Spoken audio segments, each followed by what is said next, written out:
Sanbatskano. Ochorai B. Mongolhil Nikhoyerokmitten.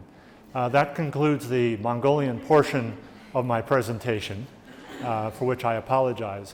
But I'd like to begin, first of all, by flagging and noting, as the first slide indicates, that tonight's presentation was initially presented by Ambassador Slutz and I at the Mongolia Society Annual Meeting in Washington, D.C. in 2018.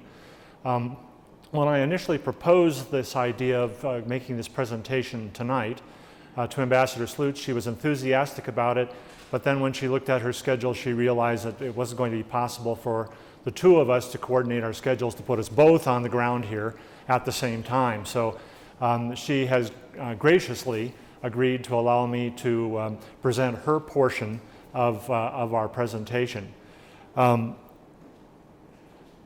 And I think one of the things I want to also stress is I've given speeches and presentations to Mongolians before. And one of the things that I learned here, and I gave a presentation in 2006 over here at the American Center, and that was an introduction to the movie 1776 about the American Revolution musical. And then in 2007, I gave a presentation on the DVD Rudy, which is about football playing for Notre Dame University. And it's about an inspirational story about a young man who sets his goal on achieving playing for the Notre Dame football team and eventually succeeds with that. But what I learned was when I have Mongolian audiences, that Mongolians are very nice, they're very polite, but they're a little shy.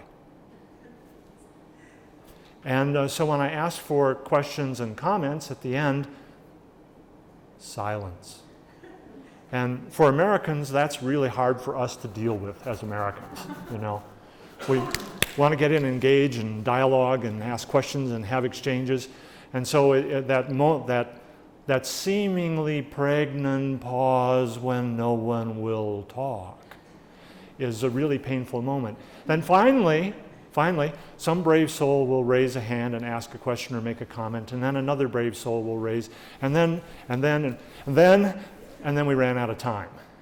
So that's my way of telling you, please think about what you'd like to say or what questions you'd like to ask as we go along. And we'll have time at the end for you to make your comments and ask questions. But I expect you to not be shy about it, because I've already warned you, okay? So this presentation focuses on President Bush's 2005 visit. And the brief November 21, 2005 visit by President George W. Bush was really an important milestone in U.S.-Mongolia relations, being the first ever by a sitting president. And it was an important precedent for both of our two nations. This was originally, as I mentioned, a tag team effort between Ambassador Slutz, who was then our U.S. ambassador here, and myself. I was the deputy chief of mission, the deputy ambassador, working for Ambassador Slutz. And our presentation will focus sort of on two parts. The first part, which I gave, focuses sort of on the initial preparations and planning and organization for President Bush's visit. And we'll talk about logistics and the kind of the behind-the-scenes story of what it's like to have a presidential visit. And I've been through several in the course of my career. And then Ambassador Slutz, because she was in all of the meetings with the president and actually participated in some of the early preparatory meetings that led up to President Bush's visit, she focused more on kind of the whys and the hows of the visit. So in terms of, that's sort of the structure for this event. And the first part is sort of getting there. How do we get the president from there to here? And so among the caveats, I guess, that I'd have to underscore here is what I have to say tonight and what Ambassador Slutz was saying and what I'm going to draw from her presentation. These are all our own personal ideas and comments. Do not reflect U.S. government official positions, okay? So it's really Brian Goldbeck and Pam Slutz viewpoints on this visit. So in September, we learned that Secretary of Defense Rumsfeld would pay a visit on October 22nd to Mongolia. And that would be important because that would be the first ever visit by a sitting Secretary of Defense. And then later in September, the embassy learned that there was a possible, quote, possible President of the United States, or POTUS, as we love to call him, POTUS, visit.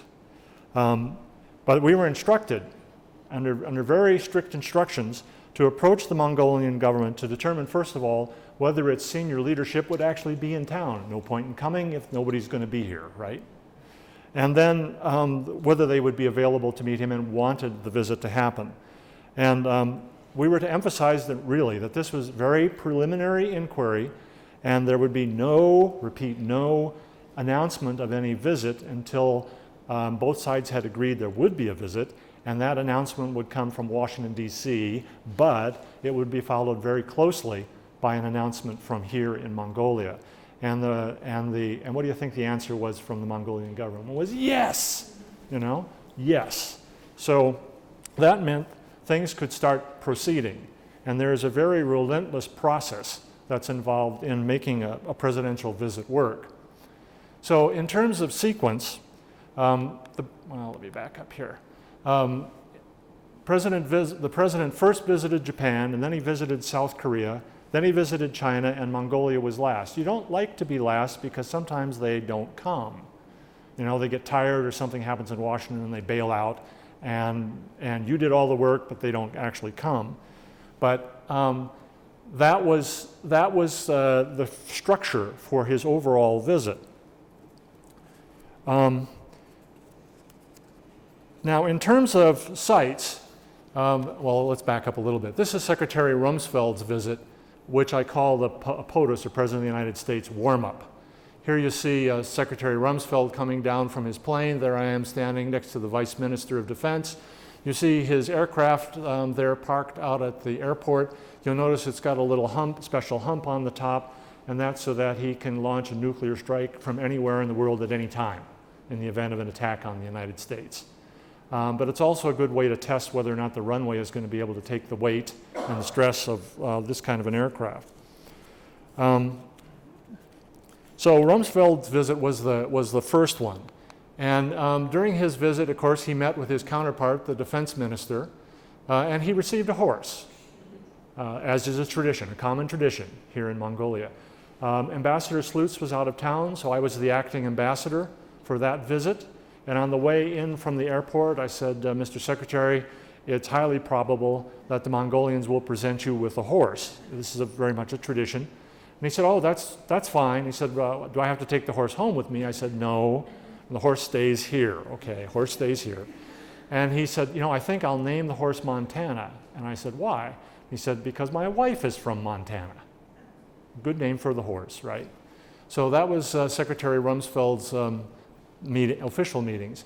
He also had a chance to meet with members of the Mongolian defense establishment that had gone off and served in Iraq and in Afghanistan, and in fact presented medals, presented awards to two very brave Mongolian soldiers that thwarted a terrorist attack, a truck bomb attack on Polish forces in the southern part of Iraq.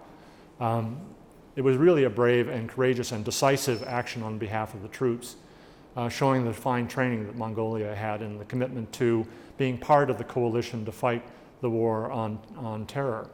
And interestingly enough, on his way here, he said, you know what, be nice, why don't I go see something interesting cultural too, with no warning. Okay, he gave us no warning that he was going to do this.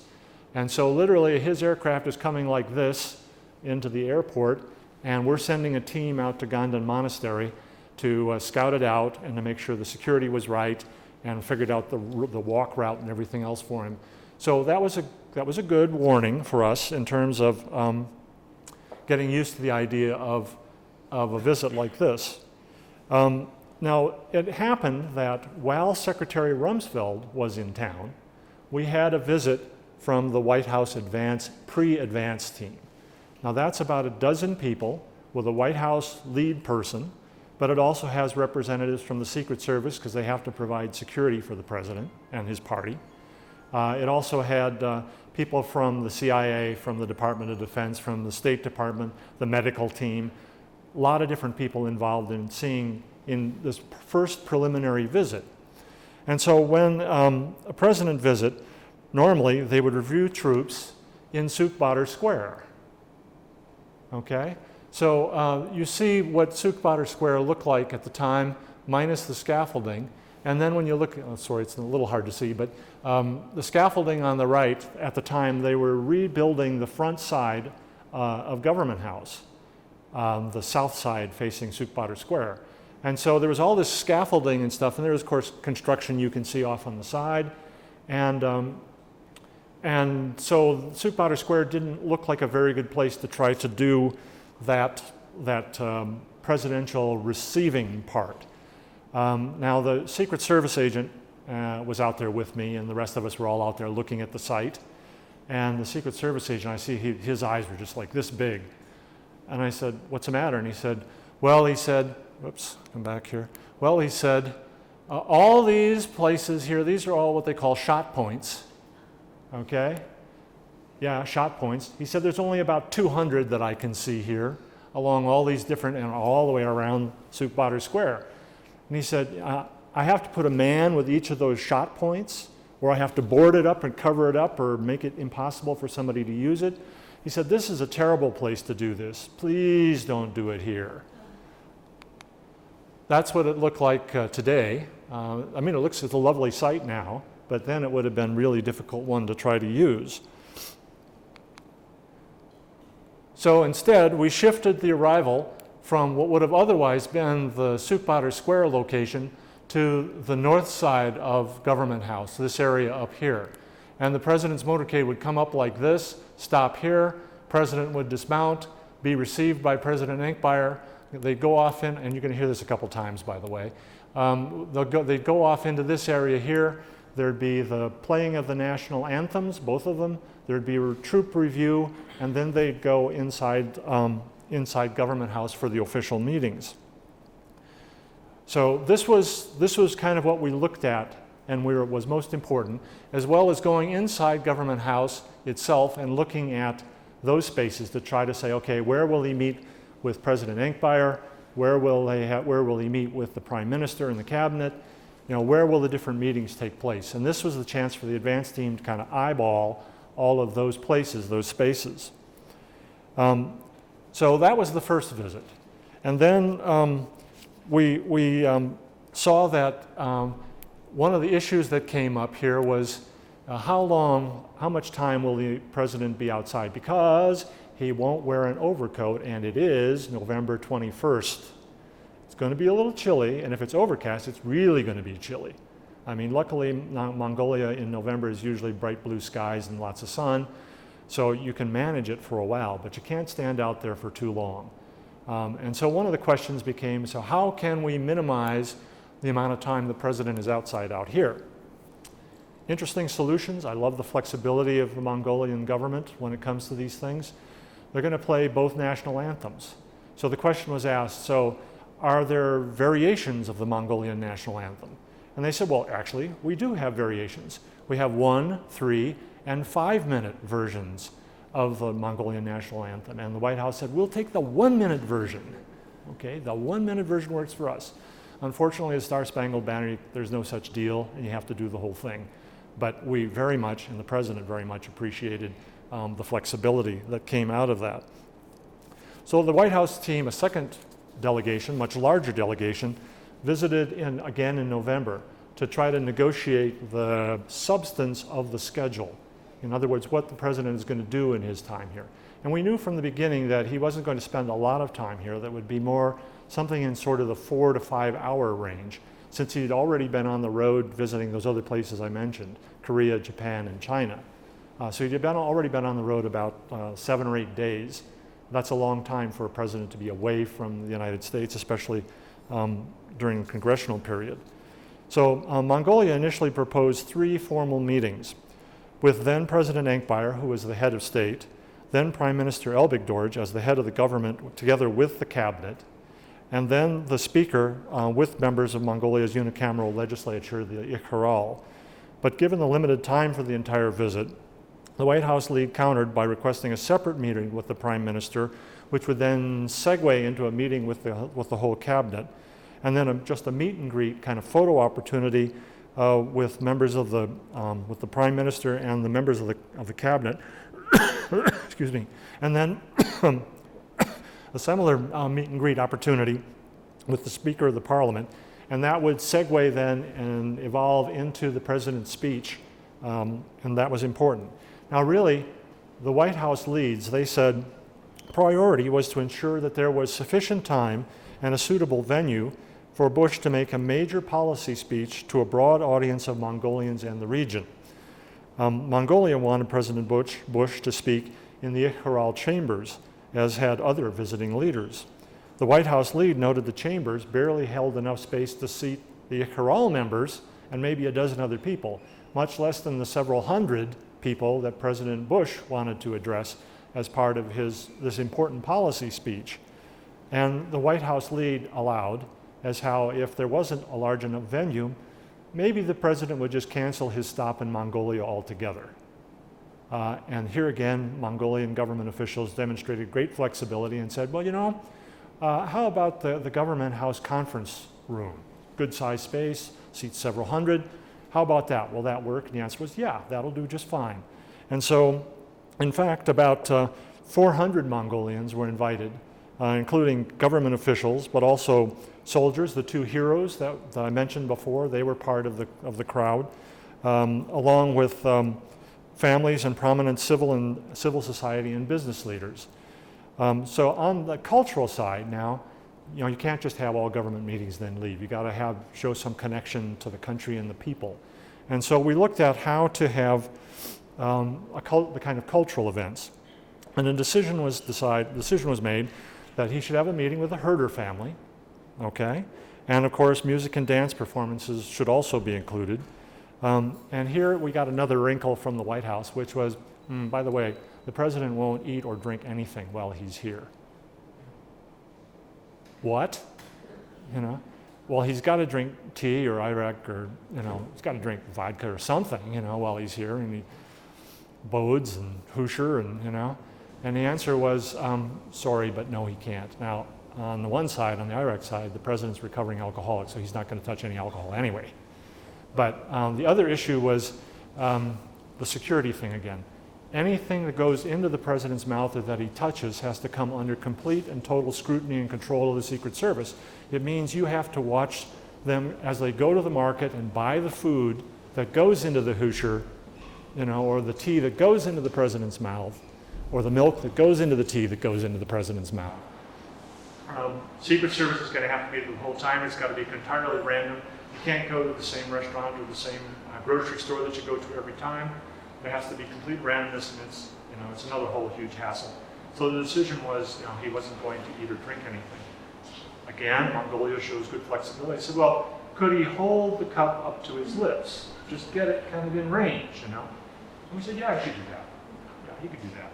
So again, it was really interesting to watch the two sides kind of saying, we got to have this, we got to have that, and the two sides negotiating settlements, negotiating agreements. Now, I'm going to show you a picture in a little bit about armed riders riding beside the president's motorcade when he rides in at Ikh Tenger, and that was my idea. And so when you'll see when we look at the Ikh Tenger site, the motorcade kind of comes in one side of the valley, goes up to the Ikh Tenger residential area, and then comes down the long road again, leading down into the low flat pasture area. And the idea was to have in the low flat pasture area the meeting in small ger with the Herder family, much larger gers that would then hold the larger cultural events and larger members of the president's staff, accompanying staff. But I thought, coming down the valley, riders on horses dressed in sort of 10th to 12th century Mongolian conquering, 12th to 14th century Mongolian conquering attire would be a good photo optic. And so the White House press person said, I like the optics, they're doing this kind of thing. And the security guy again got the big eyes. He said, are they going to have sharp things? And I said, well, they're warriors, you know. What are they going to have? Play dolls? You know, of course they're going to have. I said, you know, they're all carefully vetted and screened and all that stuff. And they said, well, okay, what are we going to do? And I said, well, how about if they ride together with the president's motorcade as it comes down the valley, and then the president's motorcade stops and the warriors proceed on down 15, 20 meters away and park their horses down there and just kind of hang there for a moment. And then the president can go in and do his other stuff. He said, yeah, that'll work. That'll be okay. So we'll look at that stuff, and that'll be all right. Now, logistical challenges. At that point, my job is to help manage the 130 members of the U.S. Embassy to make this thing happen, okay? To put all of the logistics, the protocol, the people, the manpower, the vehicles, all that stuff together. That's all got to happen. And we've got about a month and a half to make it work. We had to plus up, meaning we had to invite help from all kinds of other embassies and consulates within the region. And when everything was said and done, we had something like 400 people come from all over the region as well as the United States to come support President Bush's visit. And this was the 4 hotels that we filled in November. They were ecstatic because normally in November they run 20 to 60% occupancy levels, and we filled them. We rented about 100 vehicles altogether and put them in our parking lot by the embassy. Everything from sedans to minivans to trucks to be able to move all the things and all the people. Excuse me. So that was a good thing. Every day in the afternoon we had what we call a countdown meeting. And the purpose of the countdown meeting is everybody goes around the room and says, got a problem? What's your problem? And you state your problem. And then you try to figure out a solution. No problem, no problem, okay. Got a problem? Yeah, okay. How do we solve this problem? And that's what we're doing every day until the volume of problems goes like this, you know. So hopefully when you get to the day of, you have this for problems. But you have to keep working it all the time. So as an example, Ulaanbaatar's airport lacks sufficient fuel storage for the president's aircraft and the other accompanying aircraft. So what do we do about that? The answer was fly a fuel bladder in from the U.S. Air Force Base in Osan Air Base in South Korea. Sounds like the problem solved, huh?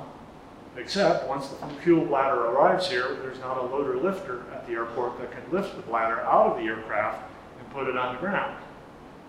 Another flight from Osan Air Base, this time it's got a loader lifter on it. We get the bladder out, we full fuel, and that sounds like it's going to work. We were concerned for a while that we're going to have as many as 13 aircraft on the ground out at UB Airport. That might be an all-time record.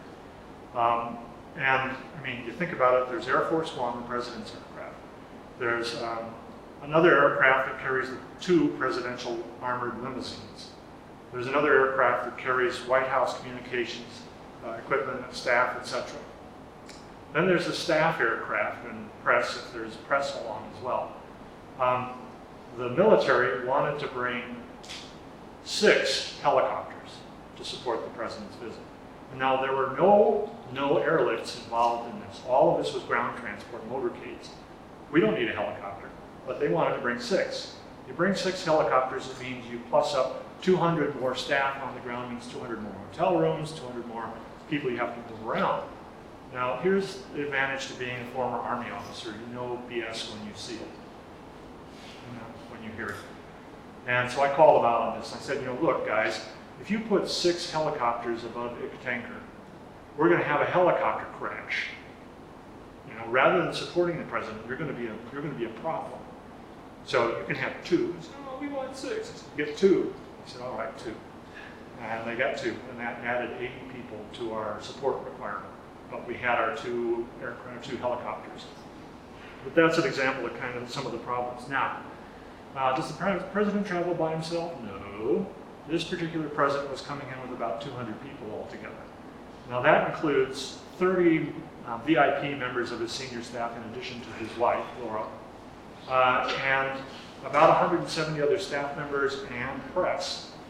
Now, I know Ms. Toole has been in from the U.S. Embassy here. She's our translator interpreter thank you very much for coming and for your service. The ceremonial gear seats basically 9 people on each side. Okay, we've got the president, his wife, Secretary of State, the ambassador, the interpreter, the press person. Now you got 2 seats left, and he's got 30 VIPs. So there has to be there's going to be some hurt feelings, okay? They just got to get over it. That's just the way it is. So we had about 30 VIPs coming in, but only a small, and they went in different groups to different meetings. For the meeting with the president, just that small group, a little larger group for the meeting with the prime minister, and of course all of them got to come to the speech. So that's was kind of how that worked. And you have to think as well, what are you going to do with those 170 people if they're not coming in with you? And the answer was we left them at the airport, but we brought to them vendors.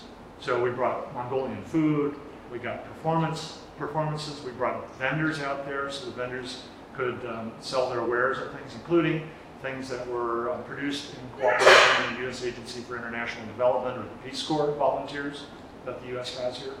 So it was a way to keep 170 people happy, or at least occupied, for the 4.5 hours that the president was on the ground doing those other things. Now, I said you always have to anticipate something going wrong, right? So the night before the president's going to come in, we're having our final countdown. And we're hoping that everybody's good, right? No final outstanding problems to solve, right? We're just going to zip right around the room and everybody's going to go home, get some rest, see their family last time for a while, and next day get up and do it. But that morning, a group of people from the president's White House medical group decided that since it was such a beautiful day, November in Mongolia, of course, the sun was shining, the birds were chirping, the sky was blue, it's time to go out and see some of the mountain to the south.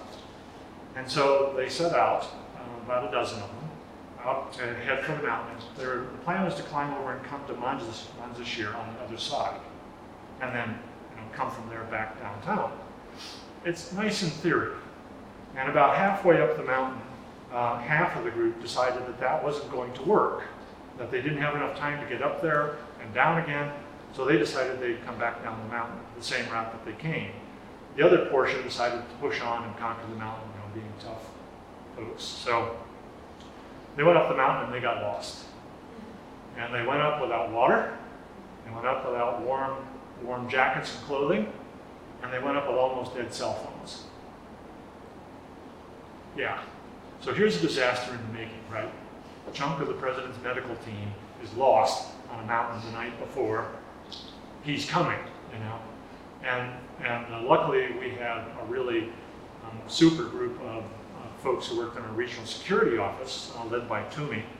And they mounted a rescue in the dark up the mountain, found the shivering members of the White House medical team, and brought them down the mountain. And when they came down, one of the things they said, no need for the White House to hear about this.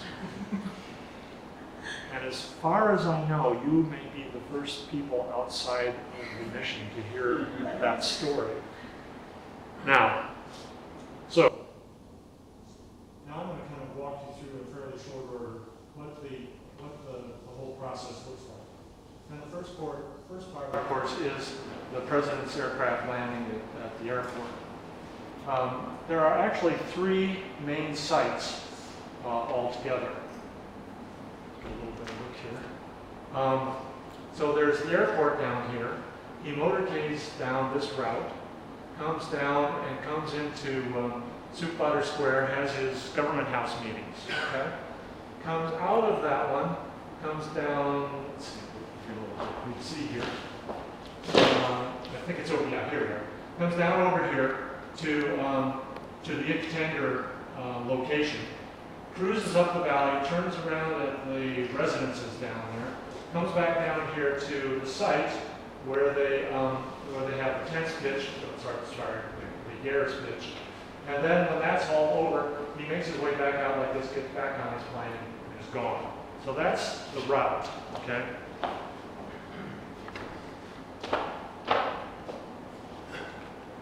So he makes the trek downtown, And he gets downtown and he does the reviewing of the guard.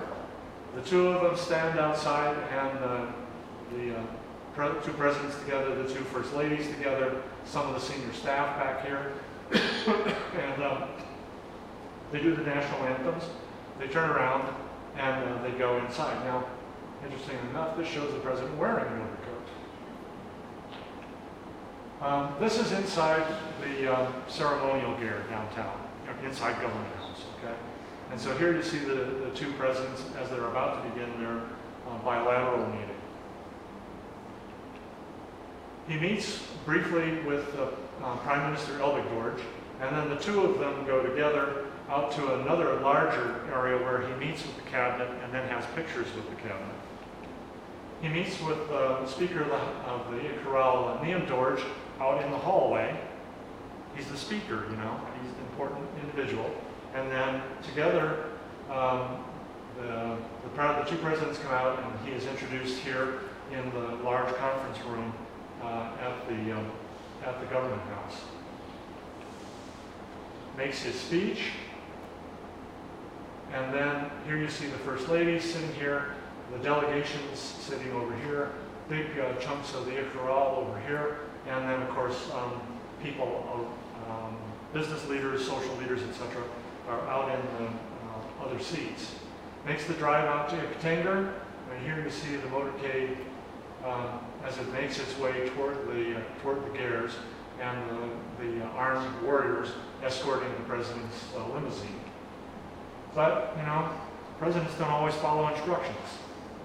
And this one, instead of getting out of his armored vehicle and proceeding straight over to the small Ger to do the meeting with the herders, he decided, you know, it'd be more fun to go straight over and talk to the armed warriors.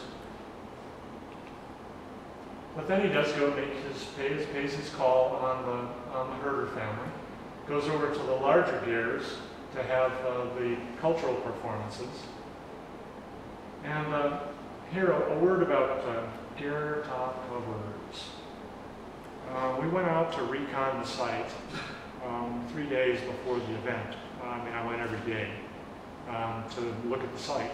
And we got out there, and now the big Gers were there, all right, but guess what they had on the top? It said Apu. Apu is APU. Yeah, it's a distillery. It makes beer, vodka, and was a key part of one of the political parties. Well, can't have the president endorsing any individual company, especially one making alcohol, so especially one related to one of the leading parties. So the word was, got to cover those up, guys, and they did. But that again just gives you an example of how you've got to bird dog all of the details all of the time until he's gone, and even then there may be issues. So once that was finished, the president went out to the airport, and at the airport he had a couple of individual meetings. One of them was with the family here on the left.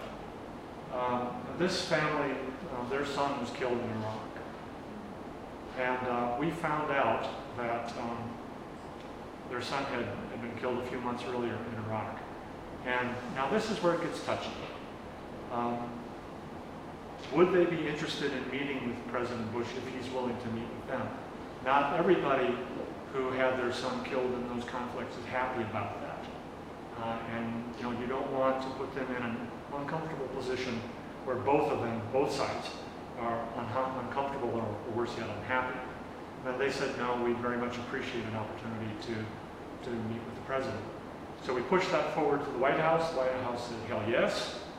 And so we ended up with this very brief couple-of-minute meeting out at the airport with the bereaved family, with the president and his wife expressing condolences. And then this picture actually was published by the family in their local newspaper, which is how I can present it to you today, because the embassy did not publish that without the president's approval and the family's approval. Here is, excuse me, talking to the staff, embassy staff, as well as the other couple hundred folks that were in town helping support the visit. And here's Ambassador Slutz and her husband Ron off on the side, Secretary Rice over here on the side. They say thank you to the staff. They meet, takes a picture with the children. Here they are meeting with some more of the embassy staff. Lots of pictures of that. Of course, everybody wants a picture with the president. You see a bunch of the embassy staff here and here. And there it is, 4.5 hours. We estimate $4.5 million. Yeah, we estimate that that's what it costs for the U.S. taxpayers to invest in our relationship with Mongolia. So, my role at that point was to ride along and kind of make sure that everything happens as close as possible on time. But my most important mission as the Deputy Chief of Mission was to organize the post parties, known as the Wheels Up parties. And there were two of them. The first one was right after the event for our immediate staff that were still in town, because people start leaving as soon as the president leaves. So we had one party for sort of the family, our in-house family, and the new family members we added from outside. And then there was a second party, a very large party, to thank all the Mongolian counterparts who made this possible. Ministry of Foreign Affairs, Ministry of Defense, the airport, the police, etc. One quick point on the police. When the president rode in from the airport, the people were outside to see the motorcade, but they were about 20 to 30 meters away from the road and standing like this. And the president said, usually when I come to town, people are waving and stuff like this. Some signs, pro, some con. And I'm like, what's going on? And so we checked it out, and we found out what had happened is the Mongolian security services had said, don't get close, stay away from the road, and don't do anything fast because they'll shoot you. Which of course we won't. And so we got the word out that it's okay to wave, polite, etc. And don't rush the car, but it's okay. Be close is okay. So on the way back out, he had warm smiles and all the stuff that you would expect from fellow Mongolians. So that was that part. There were two signs that he observed on the way in. One said peace in Iraq, and the other one said save the environment. And he said, I agree with both. I want peace in Iraq, and I want to save the environment. No problem. No problem. So that kind of concludes my initial part. And here I should, as I transition to Ambassador Slutz's remarks, just again flag that these are our personal remarks and not official government position. So in terms of why visit Mongolia and what was to be accomplished in cementing the relations, and of course there'll be a Q&A session, a comment session after, and I invite you all to think about that, as I mentioned earlier, and be prepared with your questions and comments later. But the visit was largely centered on the partnership of shared values and common strategic interests. So for Bush's visit to Mongolia was really the combination of several years worth of prep work to elevate the bilateral relationship, the relationship between Mongolia and the United States, to a comprehensive partnership.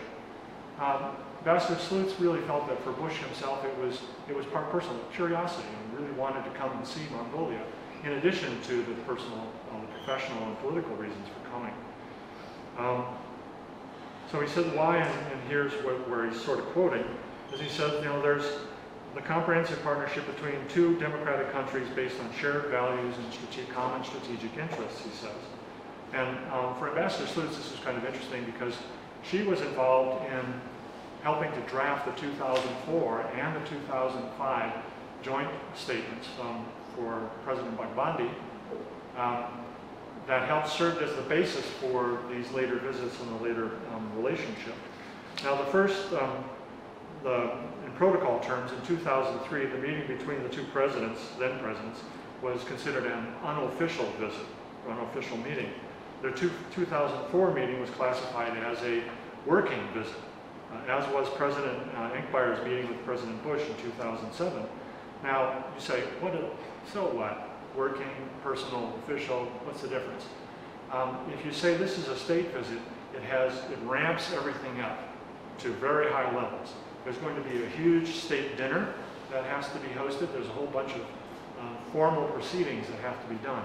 So what you do is you build in little steps, right? You start with unofficial things and then a working visit, and you keep going like that until you get up to the highest level. So what do shared values mean? It means a commitment to democratic government and private sector-led market economics. And by common strategic interests, the two partners meant peace and stability in volatile Northeast Asia in particular, and in East and Central Asia by extension, and then the larger world writ large in principle. For the U.S., a presidential visit would serve to highlight U.S. support for Mongolia's transformation from communism to democracy, and U.S. appreciation for Mongolia's independent third neighbor policy, including its commitment to spread democracy and combat terrorism. Sort of, as the idea was, we have a friend in a strategic corner of the world, and that would be Mongolia. Now, in his exclusive interview with Mongolia's Eagle television reporter, Batjab, on November 8 in the White House, President Bush praised the Mongolian people for their commitment to democracy. Quote, "I've chosen to go there because of the spirit of the people and a leadership that shares our desire to have a government on, by, and for the people, and which is willing to work with us to bring democracy to countries where there is no democracy." He thanked Mongolia for its contributions of peacekeeping troops in Afghanistan and Iraq, and welcomed then the ongoing negotiations on a Millennium Challenge Compact. So in his response, Mongolian Prime Minister Elbegdorj, in an opinion editorial in the Washington Post, emphasized Mongolia's commitment to democracy, a private sector-led free market economy, and standing, quote, shoulder to shoulder with the U.S., its U.S. and coalition colleagues to create free societies and fight terrorism in Iraq and Afghanistan. And he welcomed Mongolia's inclusion in the Millennium Challenge account. Excuse me. Quote, "When we sign our compact, it will add a new level of transparency and public participation excuse me, in this critical poverty alleviation program." Now, during the year leading up to President Bush's visit, there were numerous high-level visits in both directions that kind of continued this momentum leading up to the president's visit. That included a visit by House Speaker Dennis Hastert, and as described earlier, Defense Secretary Rumsfeld. Bear in mind that the last previous cabinet-level visitor was Secretary of State Albright in 1998, and the last previous congressional delegation, or CODEL, was in 1999. So this was a major uptick in contacts and connections between our two countries. Secretary Hastert's visit, together with a very large congressional delegation led by Representative David Dreyer, a Republican from California, focused on U.S. support for Mongolia's democratic transformation, and specifically Mongolia's inclusion in what was later to become the House Democracy Partnership, an initiative of Representative Dreyer. And I understand, for example, that there have been a number of visits in both directions and training opportunities for Mongolian legislators and their staffs and professional staff that have been part of this initiative. And in fact, there are 5 Mongolians that are going to be visiting where we now live in Santa Fe, New Mexico in November. That's part of this exchange program, an effort for Mongolian staff members to have a chance to kind of see and learn about how things are done in different places, including the United States. While there's no single high-level visit focused in support for Mongolia's transformation in terms of private sector-led free market economy, Mongolia became the first Asian nation and one of only 17 countries in 2004 to be invited to conclude a compact with the U.S. government Millennium Challenge Corporation. Now, Millennium Challenge Corporation, or Millennium Challenge account, is a really different approach to U.S. Foreign assistance. And it's different in this way. Up to that time, U.S. foreign assistance, or aid, was usually provided in relatively small amounts, $5 million, $10 million, $15, $20 million, like that. Okay, over many years, but it's small, relatively small amounts. Important, yes, but still relatively small. Millennium Challenge idea was different. It said, let's look at what are the blocks, what are the hindrances, what are the barriers for these developing countries to break through their barriers and become successful middle-income economies and eventually developed economies. And rather than putting out a small amount of money each time, let's put out a much larger piece of change and see if they can break through those barriers. So in this case, the first one was, I think, $274 million. Significant change from our sort of $10 to $15 million a year that we gave Mongolia. And an example, one of the areas that was being examined was the area of railroad transportation, because Mongolia has to transport virtually everything it imports from outside via rail, which adds 15%, economists say, overall to the cost of everything that Mongolia buys and sells. So if you can get those costs down, that will significantly improve the economic conditions in Mongolia. We also looked at improving vocational education, better healthcare systems. Those were some of the ideas that were part of the first compact. Now there were negotiations which began, and U.S. MCC teams started coming in 2004, but it took quite a long time to try to get to closure on those, and this was in part due because of political instability in Mongolia's coalitions. The political coalitions kept changing, so it was hard for us to know who to negotiate with, and who would, if they made a promise, if they said this is what we want to do, that would be the same thing that the next coalitions came through and would say they wanted to do. Corruption was also a concern. Now, Millennium Challenge, the decision is based on about a dozen criteria, and they're criteria developed by other organizations outside the U.S. government, like the IMF and the World Bank. So if Mongolia is not doing well on the corruption index, in other words, if it's getting worse, then we have to sit back and think about whether or not we really want to throw $300 million down a hole. You know, if that's what's going to happen. If it's not going to really be used the way it's planned, then maybe we should just hold off. But Mongolia was making progress, and so finally the deal was concluded. Secretary Rumsfeld's visit, as was mentioned earlier, focused on the transformation of Mongolia's armed forces. Thank you. And the idea here was to help Mongolia become a successful party of peacekeeping operations with the United Nations. And it was part of that investment that came along and built the Five Hills Training Center on the outskirts of Ulaanbaatar here, and which led to a series of trainings that have helped upgrade the quality of Mongolia's peacekeeping forces. And of course, Mongolia did send troops, about 190 troops, to Iraq and also Afghanistan, and subsequently to places like Sudan and Sierra Leone. And I mentioned before that 2 soldiers were successfully stopped on a truck bomb attack. We always talk about deliverables for a visit. You're going to have a visit, you want to see some progress, you want to see something concrete. It's just not, he came, he saw, he left. You know, you want to say, how did we advance? How did we resolve any problems? How did we create a stronger partnership? And so we're always looking at deliverables, or what will be the results of these visits. Signed agreements, issues resolved, things like that. And it's amazing when a president's going to visit how many things suddenly get solved. You know, how quickly you can bring elements to bear to make all those things suddenly happen that just couldn't happen before that. In Ambassador Slutz's discussions with the different folks here, some of the things that she discovered is that issues that would come up was that Mongolia wanted a free trade agreement. Excuse me. And a free trade agreement is hard to get, period. It's very time-consuming, it's very specific, it's very detailed, and Mongolia was a long way away from being close to that.